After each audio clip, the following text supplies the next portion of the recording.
Hey, comic book fans, welcome back to Comic Book Corner 2.0. And fans, you're with me, Mike Spider Slayer, getting ready to do another comic book haul. We are on comic book haul week number 145. That's right, fans, and happy Thanksgiving, and also happy Black Friday. Even though it's like Thursday night at 7:30, I've already done my Black Friday shopping. Every year it seems to get earlier and earlier, but I also go every single year because my wife actually works in retail. So I'm by myself. My kids are getting watched by the in-laws because I got to work in the morning. So what else am I going to do besides shop and do videos on Thanksgiving? So with that being said, let's get started with this week's haul. It's a biggie, guys. It's got a whole bunch of, weekly books and some goodies that I don't normally get because, yes, Black Friday's thrown in there. So let's get started, guys. First off, here is the bag of books. All right. So we take all this stuff out. And first off, we're going to go through the books. And then we're going to go through the other stuff that I got for Black Friday. All right. So first things first, this week we got from Marvel Comics, and it is the New Avengers issue number 27. Yeah, kind of interesting and weird cover there, but it looks like it's Doctor Strange is on the cover, maybe wearing this type of helmet mask thing. I don't know. I'm not sure. Last issue had to do with Iron Man and the Black Swan.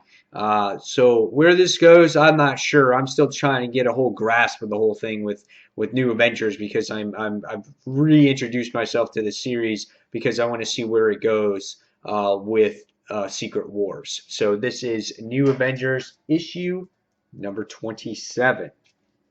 All right, next we have from Marvel Comics, and I hope this issue is just as good as the last one, and that is Superior Iron Man issue number 2. If you read Access, you got to see Superior Iron Man, back to his old ways. He's drinking, he's greedy, and if you read also, what's it called? I think I said Access. I meant to say Superior Iron Man issue number 1. And then if you also read Access, you get to see this battle with Daredevil in there as well. So hopefully this goes more into detail of that meeting between Daredevil and Superior Iron Man. I love the first issue. It was my number 1 pick a couple weeks back. Hopefully this is just as good. And yeah, so Superior Iron Man issue number 2.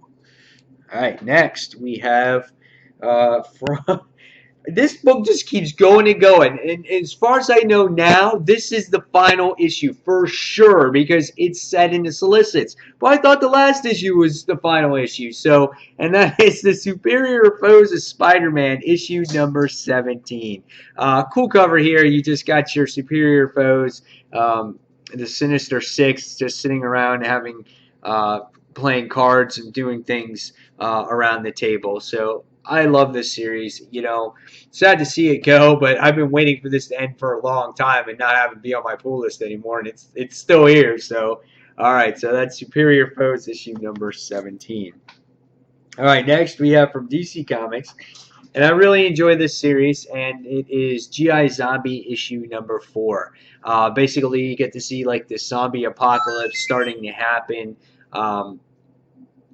In a city outside of Gotham, I think it was. And, and that was the first issue that I really read besides the New 52 Futures End issue. And I liked it because it kind of has like this independent feel to it. So that's why I like G.I. Zombie. And yeah, so this is issue number 4. Cool cover here. I really like the facial expressions and stuff. So I like that cover. All right, so next we have Spider-Man 2099.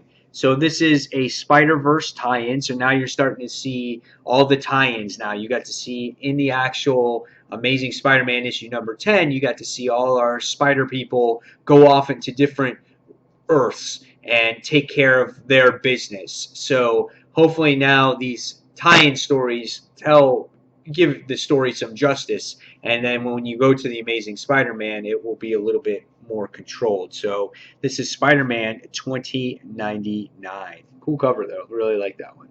All right, next we have another um, another Spider-Verse tie-in, and that is Scarlet Spider's issue #1. Based off of what we read in Amazing Spider-Man, these are all the clones going after, which was Demios, who is also a clone. So all the clones decide to team up together. So they feel like they have this like special bond. So hopefully the series is good. I was anxiously awaiting this. But I can tell you just right off the bat, I opened up this page for the first time, and the artwork is awesome in this. This is great artwork. I'm going to review this today, I think, because this really got me excited just by the art. Paco Diaz is the artist on this book. Yeah, I'm going to read this. Artwork looks phenomenal on here. So this is Scarlet Spider's issue #1. All right, next we have from Zenescope Entertainment, and this is a new jumping on point for readers for the Robin Hood ongoing series. Zenescope has this new thing now where you have this symbol above their UPC code or on the cover, and it says launch. Well, that means that this is a new jumping on point for readers. So whenever time you see that symbol there, you'll be able to jump on a series without having to worry about when to jump on. But this is a great series. Starts a new second arc here, and has to do with Little Red Riding Hood that's going to be teaming up with her. So yeah, can't wait to see where this goes. I love this series. Patrick Shan is the writer here. Great stuff.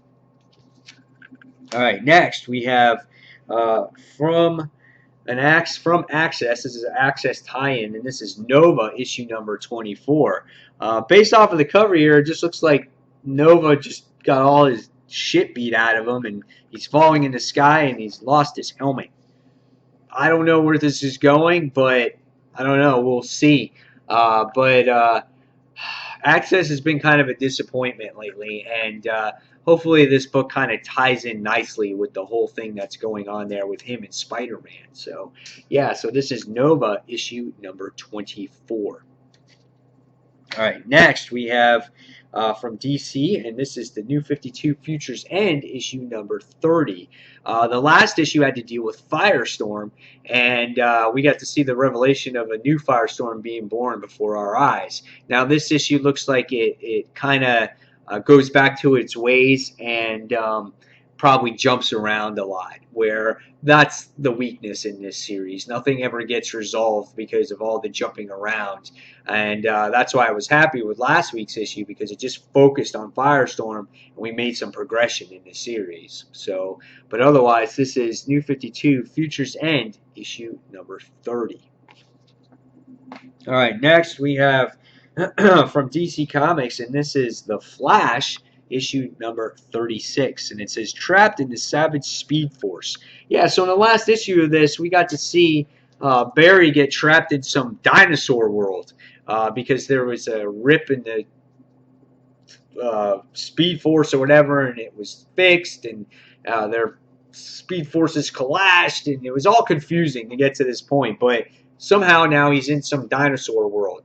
How he gets out of it, not sure, but interesting read here. So this is The Flash issue #36. All right, next is the other weekly, and this is Earth 2 World's End issue #8. The series is pretty good. It's not as good as what normal Earth 2 was, what Tom Taylor was on it. There's a lot of different writers on this series as well, but it is an entertaining read. And last issue, I think we got to see a whole bunch of Superman clones, and we get to see the Huntress being captured and her being turned in or getting ready to be turned into a Fury. So there were some interesting cliffhangers there. So again, I continue to be interested in reading what's going to happen here. I think all the little subplots that are going on are quite interesting, and it keeps me wanting to read this series. So this is Earth 2 World's End issue #8. All right, next we have from DC Comics, and we have Deathstroke issue #2. Yeah, excited to really read this series because Deathstroke looks like he was somehow revitalized. He regressed in age. He got his eye back because he was badly hurt in the first issue. Um, you know, the story they tell here, I'm not sure yet, but it looks interesting. It says eye for an eye. So, yeah, not sure what to expect here. You got this dude that's got one eye on here.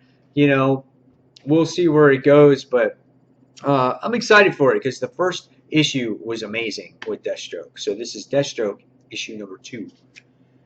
All right, next from DC Comics is what I think is the new and improved Catwoman. I thought the last issue was great. Had to do a lot with the like the mafia and the mob bosses and things like that. And Catwoman is more of a powerful woman in this. She's more like a businesswoman, and I can appreciate that more. And the artwork on the cover is really good, but the artwork that you get inside is completely different. But it fits the tone of the book. It's gritty. It's just updated. It's more modern, and I enjoy it. You know, so I'm going to give issue number 36 a try here and see where this book continues to go. So this is Catwoman issue number 36.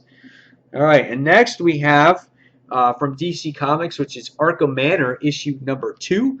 The first one was really well. You get to see Batman revisit his old home and sees it as it's Arkham Manor. So it was really interesting to see his point of view here of what Arkham Manor looked like and him remembering all the old times in his house and whatnot. So again, issue 1 was good enough for me to pick up issue number 2, and we'll see where this series continues to go if I continue to pick it up or not. All right, so there's the books for the week. You got to see them right there. So now we're going to go on to which I thought was my cover of the week, and I think it goes between Superior Iron Man and the Catwoman issue. But I think I love this. I think the cover on here is tremendous, and this is where Jay Lee shines, is his cover art, and I think he should stick with that. I think his art in a comic just doesn't work, but I think in cover art, I think it's phenomenal. So I'm really going to give up the cover to the week to Catwoman issue number 36.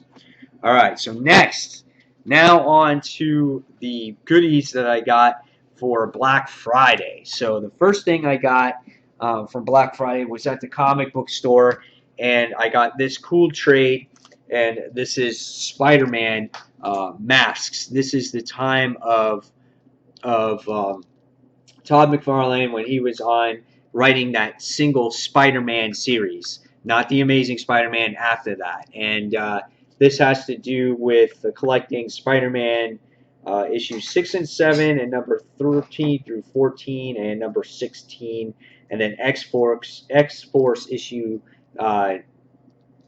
number 4. So, and it has to do with the story about Ghost Rider and Hobgoblin, and it gets really dark again for Spider-Man. He gets back in the black costume in here. So, yeah, really, really excited to read this.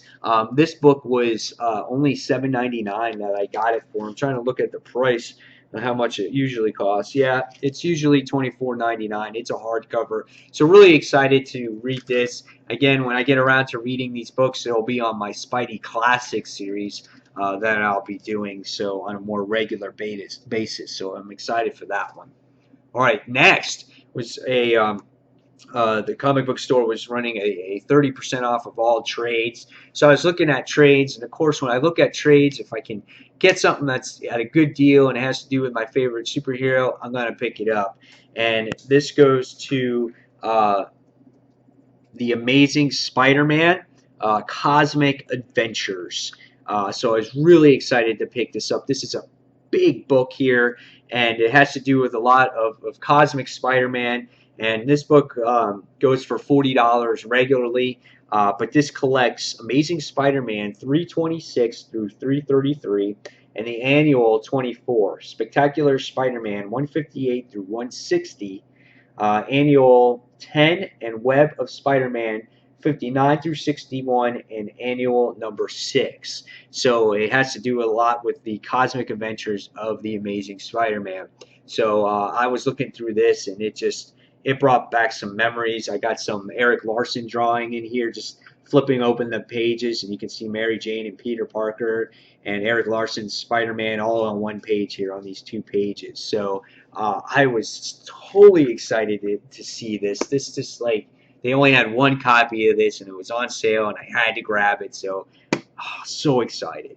All right, so next, went shopping at Target, got some of the deals, and the first thing I got here was Disney Infinity's 2.0. I got the Incredible Hulk figure. He recently came out a couple weeks back. Got him on sale as well, $10. Not bad price. Really excited about that. So now we move on to the movies and things like that. So didn't go crazy this time, but I wound up getting X-Men: Days of Futures Past, regular DVD. I think I got it for $8. Never seen the movie yet, so I'm looking forward to seeing it. I don't get to go to the movies that much because of how busy I am, so I got that. And then I also got, for $9, I got Transformers Age of Extinction on Blu-ray, also for $9. Never seen this as well, so anxiously awaiting to watch this too. And last but not least, guys, I got the complete second season of Arrow on DVD for, I think it was $10. So, and they have that at Target too if you guys want to run to your store and pick that up. Um, so yeah, so that's it, guys. There's the haul. Hope you guys enjoyed it. Hope you guys are having a great Thanksgiving. And fans, as always, thank you for watching Comic Book Corner 2.0. Don't forget to check out Comic Frontline as well. And if you haven't voted for Road to Comic of the Year 2014 for Group 5 yet, go ahead and vote now for that. And I'm going to shut this camera off and read some Scarlet Spiders and put up a review after this haul. So guys, as always, thank you for watching Comic Book Corner 2.0, and I'll see you in the next review, fans. Take care. Bye.